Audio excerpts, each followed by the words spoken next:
ಇಷ್ಟಾರೆ like ಮಾಡಿ, share ಮಾಡಿ ಮತ್ತು ಸಬ್ಸ್ಕ್ರೈಬ್ ಮಾಡಿ. ನಮಸ್ಕಾರ ರೈತ ಬಾಂಧವರೇ. ಸೊ ಇವತ್ತು ನಾವು ಮತ್ತೊಂದು ಬೆಳೆ ಬಗ್ಗೆ ನಾವು ಇವತ್ತು ಮಾತಾಡ್ಲಿಕ್ಕೆ ಬಂದಿದ್ದೀವಿ. ಅದು ಸ್ಪೆಷಲಿ ಕಮರ್ಷಿಯಲ್ ಕ್ರಾಪ್ ಆದಂಥ ಒಂದೇನು ಮೆಣಸಿನ ಗಿಡದ ಬಗ್ಗೆ ನಾವು ಯಾವ ರೀತಿ ಇದನ್ನು ಸಮಗ್ರವಾಗಿ ನಾವು ನಿರ್ವಹಣೆ ಮಾಡಬೇಕು, ಏನೇನು ಸಮಸ್ಯೆಗಳು ಬರ್ತವೆ, ಈ ಸಮಸ್ಯೆಗಳಿಗೆ ಪರಿಹಾರ ಏನು, ಯಾವ ಸಮಸ್ಯೆ ಯಾವ ಸಮಯಕ್ಕೆ ಬರ್ತದೆ, ಇದ್ರ ಬಗ್ಗೆ ಡೀಪಾಗಿ ಆಳವಾಗಿ ವಿಚಾರ ಮಾಡೋಣ. ಸೊ ಮೊದಲನೇದಾಗಿ ನಾವು ಫಸ್ಟು ಏನು ಕೆಲವರು ಬಿತ್ತುತ್ತಾರೆ, ಕೆಲವರು ನರ್ಸರಿಲಿ ಹಾಕ್ತಾರೆ, ಕೆಲವೊಬ್ಬರು ಬೇರೆ ಕಡೆಯಿಂದ ತೊಗೊಂಬಂದು ಸಸಿನ ಹಚ್ತಾರೆ. ಸೊ ಅದರಲ್ಲಿ ಈಗ ನಾವು ಭಾಳಷ್ಟು ವೆರೈಟಿಗಳಿದೆ. ನಾವೇನಂದರೆ ನೀವು ಯಾವ್ದಾರು ವೆರೈಟಿ ಮಾಡ್ಕೊಳ್ಳಿ, ನಮ್ಮದೇನಪ್ಪ ಅಂದರೆ ಯಾವ ರೀತಿ ನಿರ್ವಹಣೆ ಮಾಡಬೇಕು ಅನ್ನೋದ್ರ ಬಗ್ಗೆ ನಾವು ನಿಮಗೆ ಸಮಗ್ರವಾಗಿ ಇದರಲ್ಲಿ ನಾವು ತಿಳಿಸ್ಕೊಳ್ತೀವಿ.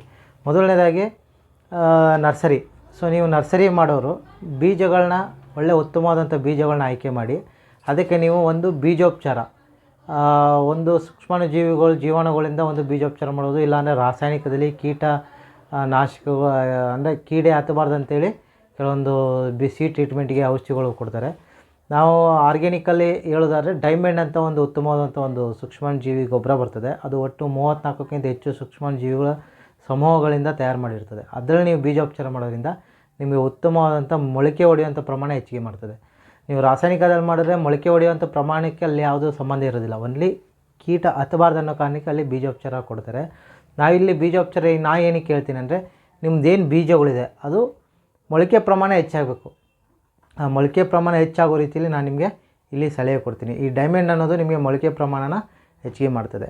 ಒಂದು. ಎರಡನೇದು ಏನಪ್ಪ ಅಂದರೆ, ನಿಮ್ಮ 45 ದಿನಗಂಟೆ ಯಾವುದೇ ರೀತಿ ಬೇರಿಗೆ ಬರುವಂಥ ಏನು ಫಂಗಲ್ ಇನ್ಫೆಕ್ಷನ್ಸ್ ಇದೆ ಅದು ಯಾವುದು ಬರೋದಿಲ್ಲ. ಮತ್ತು ಇದರಿಂದ ಏನಾಗ್ತದೆ, ಉತ್ತಮವಾದ ತಾಯಿ ಬೇರು ಭಾಳ ಸ್ಟ್ರಾಂಗ್ ಆಗಿ ಬೆಳವಣಿಗೆ ಆಗ್ತದೆ. ಇದು ಸೂಕ್ಷ್ಮಾಣುಜೀವಿಗಳು ಹೊಂದಿದಂಥ ಒಂದು ಡೈಮಂಡು. ಆ ಥರ ಬೇರೆ ಬೇರೆ ಕಂಪ್ನಿದು ಆರ್ಗ್ಯಾನಿಕಲ್ಲೂ ಭಾಳಷ್ಟು ಬರ್ತವೆ, ಕೆಮಿಕಲಲ್ಲೂ ಭಾಳಷ್ಟು ಬರ್ತವೆ. ನಿಮ್ಗೆ ಯಾವುದು ಲೋಕಲಲ್ಲಿ ಸಿಗ್ತದೆ ಅದನ್ನು ನೀವು ಮಾಡ್ಕೋಬೋದು. ಒಂದು.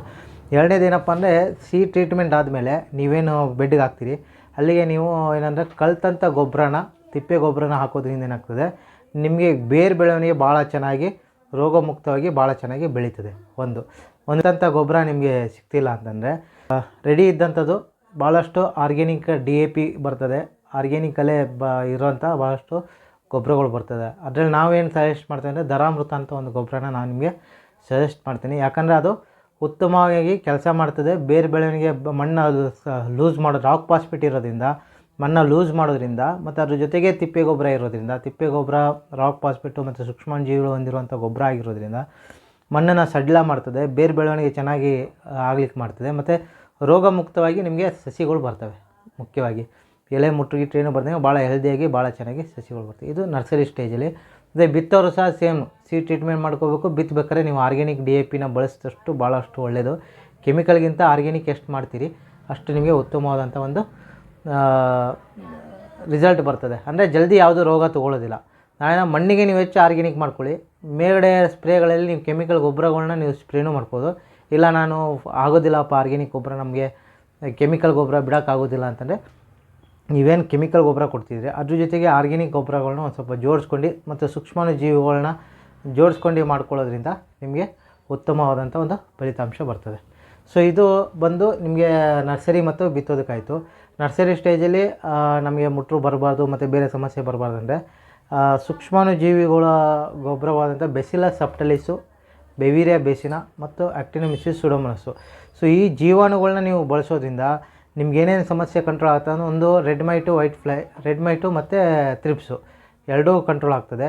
ಎರಡನೇದು ನಿಮಗೆ ಮುಟ್ರು ಬರೋದಿಲ್ಲ ಮತ್ತು ಎಲೆಗಳು ಭಾಳ ಹೆಲ್ದಿಯಾಗಿ ಅಗಲವಾಗಿ ಉತ್ತಮವಾಗಿ ಆರೋಗ್ಯವಾಗಿ ಹೊಂದಿರುವಂಥ ಒಂದು ಕಾಂಡ ಮತ್ತು ಎಲೆಗಳು ಚೆನ್ನಾಗಿ ಡೆವಲಪ್ಮೆಂಟ್ ಆಗ್ತದೆ. ಸೊ ಇದು ಸೂಕ್ಷ್ಮಾಣುಜೀವಿಗಳಲ್ಲಿ ಬಳಸುವಂಥದ್ದು. ಕೆಮಿಕಲಲ್ಲಿ ಸಾಮಾನ್ಯವಾಗಿ ಪೆಸ್ಟಿಸೈಡು ಮತ್ತು ಫಂಗಿಸೈಡ್ ಕೊಡ್ತಾರೆ.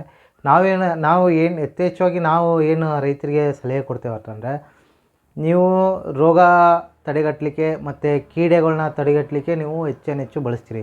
ನಾವೇನು ಹೇಳ್ತೀವಿ ಅಂದರೆ, ಆ ರೋಗ ಕೀಡೆ ಬಂದರೂ ತಡ್ಕೊಳ್ಳೋಂಥ ಶಕ್ತಿ ಇರಬೇಕು ಮತ್ತು ಅದಕ್ಕೆ ಪ್ರತಿರೋಧಕ ಶಕ್ತಿನ ತೋರಿಸ್ಬೇಕು. ಸೊ ಆ ಥರ ಒಂದು ಗಿಡ ಸ್ಟ್ರಾಂಗಾಗಿ ಬೆಳಿಬೇಕಂತ. ಈಗ ನೀವು ಎಲೆ ಒಂದು ಸ್ವಲ್ಪ ಭಾಳ ಚೆನ್ನಾಗಿ ದಪ್ಪ ಆಗೋಯ್ತಂದರೆ ನಿಮಗೆ ಥ್ರಿಪ್ಸು ಸಹ ಅದು ಎಲೆನ ಹೀರಕ್ಕೆ ಬರೋದಿಲ್ಲ. ಎಲ್ಲಿ ಯಾವಾಗ ಸ್ಮೂತಾಗಿ ತಳ್ಳಿಗಿರುತ್ತೆ ಅವಾಗ ಮಾತ್ರ ಎಲ್ಲ ಕೀಡೆಗಳು ಅಟ್ಯಾಕ್ ಆಗ್ತದೆ. ಅದೇ ಎಲೆನ ಭಾಳ ಸ್ಟ್ರಾಂಗಾಗಿ ದಿಪ್ಪವಾಗಿ ನೀವು ತೊಗೊಂಬಂದರೆ ಇದಕ್ಕೆ ನಿಮ್ಗೆ ತ್ರಿಪ್ಸು ಮೈಟ್ಸು ಯಾವುದೂ ಅಟ್ಯಾಕ್ ಆಗೋದಿಲ್ಲ. ಅದೇ ರೀತಿ ರೋಗ ಬರ್ದೇ ಗಿಡ ಆರೋಗ್ಯವಾಗಿ ಚೆನ್ನಾಗಿತ್ತಂದರೆ ಸೊ ಗಿಡ ಭಾಳ ಹೆಲ್ದಿಯಾಗಿ ಭಾಳ ಚೆನ್ನಾಗಿ ನಿಮಗೆ ಬರ್ತದೆ. ಹಾಗಾಗಿ ನಾವು ರೋಗನ ಕಂಟ್ರೋಲ್ ಮಾಡುವಂಥ ಕೀಟನಾಶಕ ಮತ್ತು ರಾಸಾಯನಿಕ ಫಂಗಿಸೈಡಿಗೆ ನಾವು ಹೆಚ್ಚಿಗೆ ಒಲವು ಕೊಡೋದಿಲ್ಲ. ಹೆಚ್ಚು ನಾವು ಅದನ್ನು ಸ್ಟ್ರಾಂಗಾಗಿ ಬೆಳೆಸ್ಬೇಕು ಗಿಡಗಳನ್ನ. ಆ ಒಂದು ಇದರಲ್ಲಿ ನಾನು ನಿಮಗೆ ಹೇಳ್ತೀನಿ. ಸೊ ಇದು ಒಂದು ಮೆಣಸಿನ ಗಿಡ ಒಂದು ಚಿತ್ರಣ. ಸೊ ಆಗಲೇ ನಿಮ್ಗೆ ಹೇಳ್ದಂಗೆ ರೋಗಗಳಲ್ಲಿ ಏನೇನು ಬರ್ತದಪ್ಪ ಅಂದರೆ ಒಂದು ಕೊಳೆ ರೋಗ ಬರ್ತದೆ. ಯಾವುದು? ಬೇರು ಕೊಳೆ ರೋಗ ಬರ್ತದೆ, ಬೇರೆ ಹತ್ರ ಬೇರೆ ಭಾಗದಲ್ಲಿ. ಎರಡನೇದು ವಿಲ್ಟ್ ಅಂತ ಬರ್ತದೆ.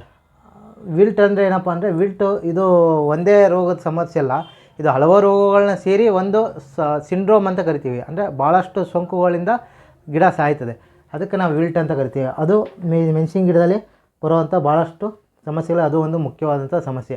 ಇದೇ ನಮಗೆ ಚೆನ್ನಾಗಿ ಆಗ್ತಾ ಇರ್ತದೆ ಅಂಥ ಟೈಮಲ್ಲಿ ಗಿಡಗಳು ಒಂದೊಂದೇ ಸಾಯ್ಕೊಂಡೆ ಬಂದುಬಿಡ್ತದೆ, ಅದು ವಿಲ್ಟು. ಮೂರನೇದೇನಪ್ಪ ಅಂದರೆ ಬೇರ್ಗಂಟು ರೋಗ ಬರ್ತದೆ. ಬೇರ್ಗಂಟು ರೋಗ ಸಹ ನಿಮಿಟ ವಿಲ್ಟಲ್ಲೇ ಅದು ಒಂದು ಭಾಗ. ಸೊ ಅದ್ರ ಬಗ್ಗೆ ನಾನು ಹೇಳ್ಬೇಕಾದ್ರೆ ಸಂಪೂರ್ಣ ಚಿತ್ರಣನ ಕೊಡ್ತೀನಿ. ಇದು ಮೇನು 2 ಮೇಜರ್ ರೋಗಗಳು ರೈತರಿಗೆ ಕಾಡುವಂಥದ್ದು. ಅದ ನಂತರ ಸಾಮಾನ್ಯವಾಗಿ ಎರಡನೇದು ಎಲೆ ಮುಟ್ರು. ಸೊ ಈ ಮುಟ್ರುಗಳಲ್ಲಿ 2 ರೀತಿ ಮುಟ್ರಾಗ್ತದೆ. ಆ ಎಲೆ ಮುಟ್ರುಗಳ ಬಗ್ಗೆ ನಿಮಗೆ ಡೀಟೇಲಾಗಿ ಹೇಳ್ತೀನಿ.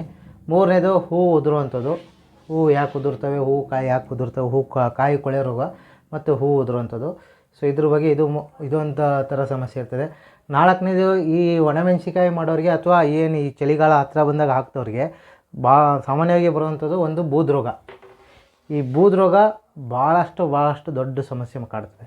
ಆ ಬೂದು ರೋಗ ಏನಾಗ್ತದೆ, ಎಲೆಗಳಿಗೆ ಚಿಕ್ಕಿ ರೋಗ ಬಿದ್ದು ಎಲೆ ಎಲ್ಲ ಉದುರೋಯ್ತಂದರೆ ನಾಳೆ ದಿನ ಕಾಯಿಗಳಲ್ಲಿ ಒಳ್ಳೆ ಕ್ವಾಲಿಟಿ ಕಾಯಿ ಬರೋದಿಲ್ಲ. ಎಲ್ಲ ಕಾಯಾಗಿರ್ತದೆ, ಹೂವಾಗಿರ್ತದೆ.